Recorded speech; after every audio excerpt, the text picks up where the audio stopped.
he visto surgir, he visto llegar a todas las consultoras y llega un momento dije, ¿por qué no me doy un tiempo para contar un poco de qué trata esto, ¿no? Y no solo de qué trata esto, sino también para desmitificar algunas cosas. Por ejemplo, la palabra relaciones públicas. Bueno, estábamos hablando en estos últimos minutos sobre lectura, sobre lo importante que resulta esto para el desarrollo del país, de los chicos, de los más jóvenes, de los estudiantes universitarios. Yo espero que lo de San Marcos se resuelva, la verdad, porque San Marcos es un crisol del saber, entonces tampoco podría tener esos problemas, ¿no? De falta de presupuesto que a la larga va a afectar a los jóvenes estudiantes que se están formando, ¿no? En carreras que además deben sumarle al país. Que quisiéramos, esta semana habría que conversar con Yeri Gerí, que es la rectora. Pero bueno, esta media hora, ustedes saben, la dedicamos a diferentes actividades culturales. Y bueno, el 23, recuerden ustedes, es el Día Internacional del Libro y siempre es importante hablar de libros. Esta semana, por cierto, gracias a Penguin Random House me permitieron estar en el conversatorio y presentación de la última novela de Gabriel García Márquez. En agosto nos vemos. Un saludo fuerte para Patricia del Río, mi gran amiga y colega con la que hemos coincidido. Te quiero mucho, Patricia. Para lo que necesites, yo siempre voy a estar ahí a tu lado.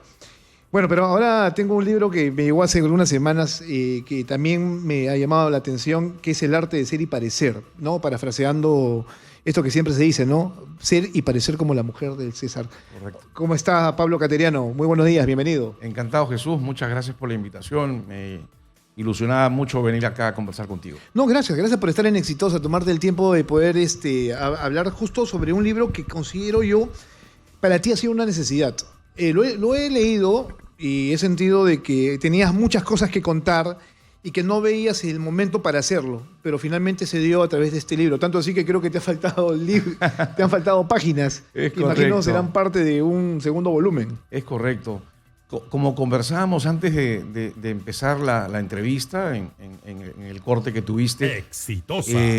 La actividad de consultoría en relaciones públicas es una actividad relativamente nueva. Es una actividad que tiene 25, 28 años y que aparece a raíz de que la economía del país se abre, ¿no? Y llegan las grandes empresas, la gran inversión, y llegan con protocolos que les exigen trabajar con consultoras en relaciones públicas, ¿no? Recuerda tú la primera gran inversión, la Telefónica, ¿no? Los españoles, después vienen los chilenos. Entonces, llegan las consultoras españolas y chilenas a acompañar a los inversionistas y constituyen un trabajo que muchos peruanos ven, ¿no? Que muchos peruanos observan y también forman pequeñas empresas y el día de hoy, lo dice el libro, creería yo que somos un centenar de empresas, entre grandes, medianas y pequeñas. Claro, para que el público entienda perfectamente, Pablo Cateriano ha escrito El arte de ser y parecer, que es este libro que trata de cómo construir y cuidar la reputación empresarial, y las empresas van desde diferente dimensión, ¿no? De la más pequeña a la mediana hasta la más grande corporación. Correcto. Todos necesitamos, incluso de manera personal, cuidar la reputación. Ahora, hay diferentes tipos de relaciones públicas.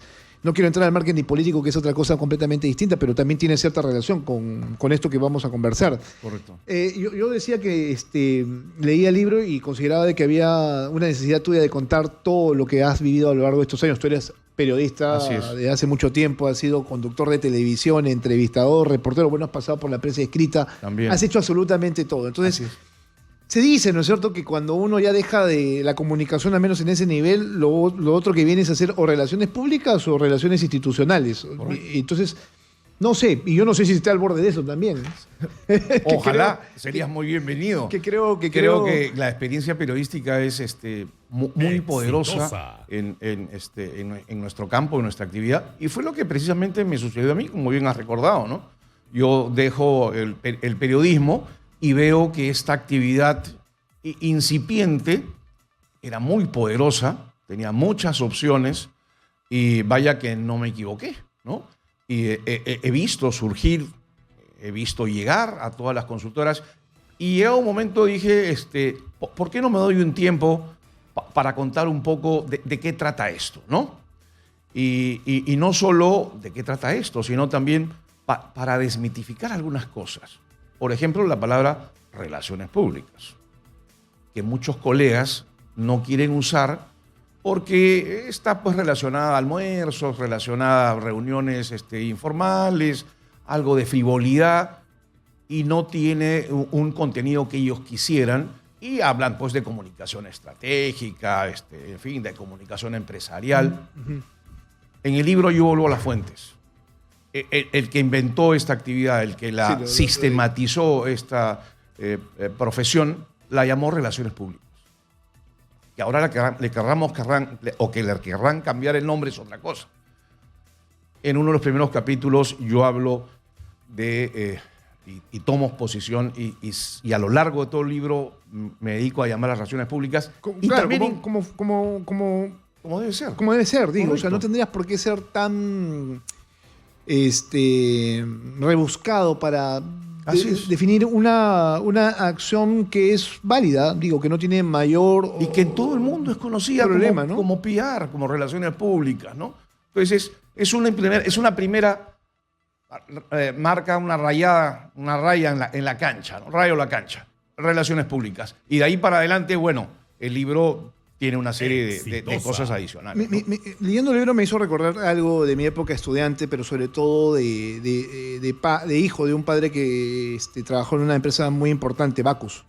Bacus tenía una política muy importante de institución, o sea, de empresa. Decía que la calidad total debería verse reflejada en absolutamente todos sus procesos, pero sobre todo en el trato a sus clientes, tanto externos, o sea, sus públicos, perdón, internos como externos. Entonces yo me preguntaba eso. Sí, pues Bacus en ese momento, ya hace más de 30 años, tenía estas consideraciones. Pionera, ¿no? Entre otras empresas, claro, pionera entonces, de este tema, claro que sí. Pero las cosas han cambiado en los últimos 30 años. Entonces ya no estás hablando solamente de públicos internos y externos. Ahora tienes públicos distintos y más atomizados. Tienes públicos digitales con los que no se lidiaban antes. Ahora las empresas y el mundo ha cambiado. El propio... Y tú hablas de esto también en tu libro, ¿no es cierto? El propio consumidor, el propio cliente, por así decirlo, ya no espera a que tú le digas exactamente qué hacer o cómo hacerlo, ¿no? O qué le vas a dar. Si es que no hay esa posibilidad, lo produce. O sea, estamos hablando de un nuevo modo de ver las cosas. Has tocado dos puntos cruciales que están en el libro también. El primero es de los públicos. Las relaciones públicas se dedican precisamente a eso. En eso se distinguen del resto, a dirigirse, a elaborar estrategias para los diversos públicos que les interesan. Estos públicos pueden ser los vecinos, estos públicos pueden ser los periodistas, que son un público muy importante que nos permite llegar a mucha gente. Otro público pueden ser las autoridades, los gremios, en fin, se van estableciendo estrategias según los públicos. Ese es un punto importante que acabas de mencionar, pero otro punto que acabas de mencionar que también es importante es sobre lo que ocurría cuando tú eras estudiante y cuando yo era estudiante. Cuando tú eras estudiante y cuando yo era estudiante, no es por jactarme, pero no contábamos con un libro de estas características. No tenías esa posibilidad, es porque en realidad había muy poca preocupación respecto a estos temas. Si hablábamos de crisis y relaciones, hablabas de la parte política, pero no de la parte empresarial. Las empresas además eran demasiado cerradas, muy pocas se abrían al escrutinio público. Así es. Bacus era una de las pocas que, por ejemplo, postulaba... Como te dije, pionera, ¿no? Esta idea de calidad total para todos sus procesos, pero sobre todo en relación con públicos internos y externos. Lo que existía era esta famosa frase de perfil bajo. Así es. Nosotros somos perfil bajo. Y amparados en esa frase, no hacían nada, no comunicaban nada, no transmitían nada y no formaban lo más importante, que es tu reputación. Y había esta mala concepción, que seguramente en algún momento habrá funcionado, que la mejor estrategia es el silencio. Claro que sí. Pero eso se acabó, Jesús. Con eso. Con esto. Con el celular. El celular y las redes sociales, para mí, son los dos grandes inventos que transforman la comunicación y que convierten, obviamente, en una actividad como la que yo me dedico, en algo crucial el día de hoy. Es crucial conocer a tus públicos, es crucial responder inmediatamente, responder correctamente y responder sobre todo con sensibilidad, no apegado a la ley, a la regla, sino oliendo, percibiendo qué pasa en la calle, qué siente el ciudadano, cuánto le ha afectado esto. Entonces tienes que tener gente con mucha formación, gente muy experimentada, cuidando las redes sociales, monitoreando, como decimos nosotros. Y por eso ¿no? te decía, ya estamos en un nivel completamente distinto que hay que explorarlo de manera sistemática, porque tú no sabes a lo que te enfrentas. Hoy tienes 5 o 6 redes sociales de mayor impacto, pero tú no sabes qué mañana va a aparecer y bajo qué criterios va a aparecer. O sea, tienes X, que antes era Twitter, tienes Instagram, cada uno con sus determinadas características, y con cada una de ellas tienes que empezar a lidiar, ¿no? Con Facebook, con YouTube, con TikTok, que es ahora la plataforma donde la mayor cantidad de personas se informa. Claro. Entonces, donde tú como periodista, como relacionista público, te tienes que ver obligado a estar. Porque claro, si no estás, también pierdes esto que se llama marca personal, ¿no? Es correcto. Cada plataforma, como bien lo has dicho, tiene una característica muy singular, muy propia, y cada empresa o cada institución, e inclusive persona, como lo dijiste al comienzo, las personas, cada uno de nosotros va labrando su propia reputación según cómo se comporta, según las cosas que dice, según los comentarios que hace, etcétera. Claro, antes era mucho más fácil, por ejemplo, limitar tus estrategias. Hoy tienes que tener múltiples estrategias para poder lidiar con los públicos. Te decía antes porque, claro, tenías solamente medios tradicionales con los cuales lidiabas y ahí nomás quedaba tu impacto, pero ahora no, ahora todo es 360 y es segundo a segundo, podría ni siquiera decirle minuto a minuto. Es correcto. ¿No? Tu libro me parece interesante, que creo que el público debería acceder a él, no solamente los especialistas en temas de relaciones públicas, porque ahora todo el mundo está buscando comunicar. Así es. Desde el más chiquito hasta el más grande. Todo el mundo entiende que ahora es un actor importante, ¿no?, de la sociedad y quiere hacerse conocido. Esto que decía Andy Warhol, ¿no es cierto? Cada quien tendrá en su momento sus 15 minutos de fama, ¿no? Me encantaría que todos lo lean. Es mi sueño, mi ilusión. Pero el libro está escrito, está pensado, está dirigido a 3 públicos. Yo también tenía mis públicos a la hora que me puse a escribir. En primer lugar, los estudiantes de comunicación. Creo que ellos son los llamados a ocupar el espacio en el que estamos nosotros ahora y a informarse mejor sobre esta profesión tan fantástica. En segundo lugar, los colegas, mis colegas, o sea, la gente que recién empieza, la gente que ha estudiado comunicaciones y que se quiere dedicar a las relaciones públicas y que trabaja en una oficina, en alguna empresa, en algún ministerio. Y también, obviamente, mis colegas periodistas, que como lo señalaste también, bueno, se pueden dedicar a esta actividad. Y finalmente, todas aquellas personas, todos aquellos empresarios que dirigen empresas que tienen que cuidar lo más valioso, el intangible más valioso que tiene una empresa, que es su reputación. Nosotros aquí hablamos mucho de la marca y la cuidamos hoy más que nunca. O sea, la marca exitosa tiene ciertos valores y compromisos hoy más que nunca. En algún momento se buscaba una definición, pero nuestra mayor relación es con el público que se ve vulnerado en sus derechos. Y hacen bien. Ok, entonces, para ellos tenemos determinada estrategia de comunicación en la que buscamos informar, educar y claro, tenemos algunos errores, pero en el concepto mismo lo vamos solucionando. Pero creo que ese es el sentir de toda empresa, ¿no es cierto? Ese es el propósito de tu empresa. Claro. Ahora, ayer me encontré con el señor Furman, que es el dueño de Corporación Pro, y me decía él, yo le decía, el tema del silencio. Me dijo, el silencio es una oportunidad para que otros hablen de ti.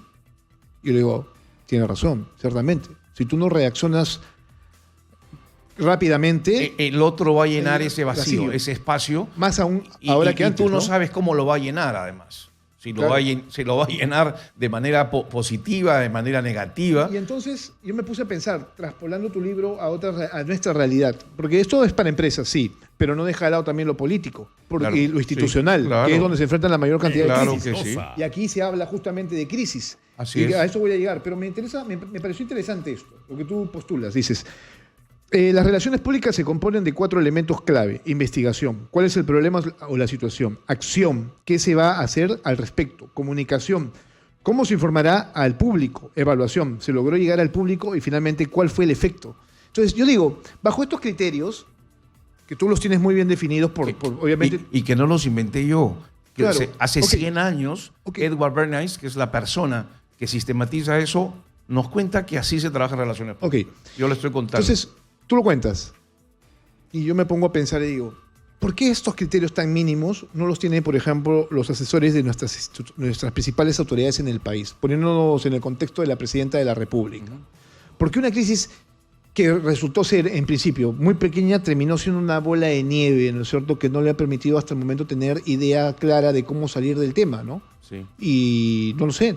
Imagínate, te estoy poniendo ¿Sí? a un nivel distinto, pero creo que serviría para ilustrar Sí. esto que Me parece tiene que tu libro además, me parece además me da oportunidad para hablar un poco sobre el título. La presidenta y el gobierno no tienen un problema de comunicación. Tienen un problema más serio, tienen un problema de identidad, ¿no? Nosotros los ciudadanos no sabemos cuáles son los grandes lineamientos del gobierno. La presidenta llegó con un discurso en un partido radical de izquierdas y en el camino es presidenta de la República, ya no vicepresidenta, y ya no comulga o no sigue los lineamientos que la llevaron al poder. Ahí hay un primer problema, porque te traicionas. No nos ha contado en qué momento ha surgido este cambio. No se ha sentado a informarnos. Y tampoco ha sentado a informarnos ese cambio, qué nos trae, qué viene, cuál es el futuro, cuál es el destino, cómo deja el país el 2026. Entonces, y te dije que me va a permitir explicar un poco el título. Cualquier empresa, cualquier gobierno, cualquier institución tiene que construir primero el ser. El ser es el propósito, son tus principios, son tus valores. Entonces, una vez que tú has definido el ser, recién lo proyectas, lo comunicas, lo trasladas, lo informas. Es el parecer. Pero obviamente ese parecer tiene que venir de un ser. ¿Sí? Es la columna vertebral. Es ahí donde está todo. Entonces, si no hay una columna vertebral sólida que nos permita a nosotros conocer de qué se trata todo esto, todos son disparos al aire. Entonces, es penoso lo que estamos viviendo. Yo antes de entrar a la entrevista estaba leyendo una columna de hoy, creo que es Macarena, no recuerdo el apellido, en El Comercio, y ella explicando un poco el balance del gobierno. La presidenta ha cumplido ya 500 días. Así es, tantos días como Castillo. Ella no pasa el 10% de popularidad y Castillo guardaba el 30% de popularidad. Bueno, Castillo, con todo lo equivocado, respondía a un espíritu, a unas ideas ahí medio sinuosas. Pero tenía identificación con determinado sector del país que sí lo avalaba. No sé si me dejo entender. Sí. O sea, el fenómeno Castillo pasa porque hay un sector que se compra el formato Pedro Castillo, o sea, quién es Pedro Castillo, ¿no es cierto? Y entendían que con él iba a haber algún tipo de cambio. A la larga ya nos dimos cuenta de lo que terminó sucediendo, ¿no? Sí. Pero volviendo al tema, ese creo que es el gran problema del gobierno. Okay, no es un problema de comunicación. O sea, hay cosas que la comunicación no arregla. O sea, y a veces hay clientes que nos llaman a nosotros para que informemos cosas y no hay sustento, no hay base sólida. ¿Qué es lo que vas a comunicar? Y esta crisis, porque claramente aquí hay estrategias para solucionar crisis. ¿Cómo se resuelve? O sea, una cosa es la identidad, ok, pero esta crisis donde tienes a una señora que conduce los destinos del país ostentando cosas, o sea, en medio de una crisis económica como la que estamos enfrentando, en medio de un país que socialmente todavía no se ha cohesionado, entonces, ¿cómo resuelves esto? El libro también menciona una palabra a lo largo de sus más de 300 páginas. Creo que es la palabra que más se menciona. Y la palabra es verdad. Yo creo que la presidenta hasta ahora no nos dice la verdad sobre todo lo que ha pasado. Así es que esto se resuelve empezando por decir la verdad. Y creo que las encuestas también lo reflejan, ¿no? Ella ha dado una explicación que no ha sido suficiente y que la mayoría de peruanos cree que no es cierta, ¿no? Entonces, creo que por ahí va el caso también, Jesús. Me preguntas cómo se resuelve. Empecemos diciendo la verdad. Uh-huh. Y yo creo que cuando la diga, mejorará su percepción y su vida será más tranquila y será mejor y podrá llegar al gobierno sumando, ¿no? ¿Por qué cuesta decir tanto la verdad? Y esto es transversal a lo político y a lo empresarial. Cuesta, pues. Cuesta porque se temen ciertas cosas. Las consecuencias. Claro, consecuencias en lugar de reconocer el error o reconocer la falta, que es muy difícil y que en muchas ocasiones se debe hacer. Creo que también lo digo en una parte, la gente perdona el error, pero la gente no perdona el encubrimiento, la gente no perdona el engaño, ¿no? Cualquiera de nosotros puede errar, puede cometer un error, pero lo que hay que hacer es reconocerlo. Sí, claro, eso es parte importante. No, quería que tú lo mencionaras porque esto está bien claro en tu libro. También respecto al tema de la ética y la deontología, ¿no? Que mueve también al mundo de las relaciones públicas. Correcto. Ustedes no pueden ir en contra justamente de esto que es importante, ¿no? El decir la verdad. Así es. Las relaciones públicas tampoco reducen el impacto de lo que pueda venir más adelante, ¿no? Simplemente... Sí, no somos magos, claro. Sí, el hecho está ahí y sobre eso hay que trabajar. Y nuestra mejor herramienta es trabajar con la verdad y facilitar mensajes que sean de fácil recordación, que sean rápidos, que sean cortos, que sean pocos, pero que obviamente se sustenten en hechos que más adelante no van a ser cuestionados, porque está claro que tú dices algo y después no es que te lo creen de frente, van a ir a ver si lo que has dicho es verdad. Y hay mucha gente, muchos políticos que sueltan frases y después no piensan en... Pablo, hoy más que nunca se hace contraste. Pero claro que sí. Antes era, digamos, un poco más complejo al hacerlo. Hoy las fuentes...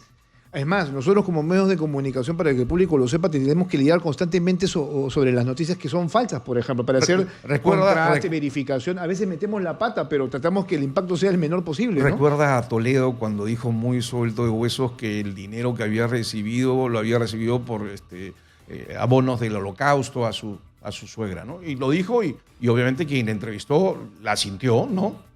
Porque si él lo dice, ¿no? Debe ser cierto, ¿no? Al día siguiente están investigando, se cumple mentira. ¿Tú sabes qué pasó? Mentira, ¿no? O sea, una mentira así inmediata. Él salió bien librado de la entrevista o creyó que salió bien librado de la entrevista, pero se nos presentó pues como un mentiroso, que es lo que finalmente había sido a lo largo de todo el tiempo. Sin ir muy lejos, ¿no? Dina Boluarte con el tema de los relojes. Viste que nosotros también hicimos un contraste, ni bien salió la información a través de la encerrona, acá empezamos a ver, declaración jurada, entra a la Contraloría para ver la declaración jurada de la presidencia. No hay, hicimos la verificación, no hay declaración de bienes de este tipo, no los hay. Hay un primer problema entonces, porque como funcionaria pública tiene que declararlos, son regalos que dice la ley de transparencia. O sea, hay mecanismos ahora con los cuales trabajar y seguramente que ustedes también como relacionistas públicos los deben conocer porque tienen que empezar a hilar fino respecto a los golpes que se van presentando, ¿no? Porque claro, la prensa en este caso hace su labor y eso es exponer la mayor cantidad de errores posibles de quien está manifestando algún tipo de testimonio, ¿no? Claro, y a veces el mensajero se convierte en el culpable, ¿no? Y el periodista que investiga, el periodista que demuestra que lo que tú has dicho no es cierto, se convierte en un enemigo. ¿Tú recomendarías eso como, o sea, no lo he visto en tu libro, pero ¿esa es una recomendación saludable esta de atacar al mensajero? Claro que no. Y si no está, se me ha pasado. Y que haya una segunda edición. Ojalá. Espero que entrevistas como esta, tan generosas, que le dan espacio a este tema, pues ayuden a que el libro se venda y podamos hacer una segunda edición mejorada e incorporaré lo que acabas de decir. Nada, eres bienvenido, Pablo, siempre. Gracias por Jesús. estar esta mañana con nosotros. agradezco El libro mucho. ya se presentó, está a la venta, ¿no es cierto? Está a la venta, está en todas las librerías y fue muy grato presentarlo además en mi alma mater, en la Universidad de Lima. Nada, para los profesionales en comunicación, relaciones públicas, que quieran tener mayores herramientas, ya está a disposición. Pablo Cateriano, El arte de ser y parecer. Cómo construir y cuidar la reputación empresarial. Eso es importante para todos en general. Gracias. Gracias a ti, Jesús. Bueno, Encantado. esto es de Conecta, es un sello de Penguin Random House. A ellos también las gracias por el libro, que ahí lo he marcado. Veo que lo tienes bien marcado, Sí, bien todo- hecho. Me gusta. Todos los libros los tengo marcados y bien sellados. Hago Me mis gusta. ex libris, ¿sabes? ¿No? Me gusta. O sea, hay cierta relación con los libros y querencia también. Hay que apreciar los libros. Claro que sí. Ahí me pregunto a veces, ¿sabes muchas cosas? No, pero es que también me dedico mi trabajo, y creo que el trabajo de un periodista como un relacionista público es esto. A mí me pagan por leer. Es uno de los primeros consejos que doy cuando hablo sobre las características del relacionista público, que es muy parecida a la del periodista. La ventaja del periodista es que desde que entras a la redacción lo acostumbran a leer, ¿no? Llegas y lo primero que tienes que hacer es estar informado. Es lo que yo también promuevo entre mi equipo. Bueno, que valga eso como una recomendación para todos.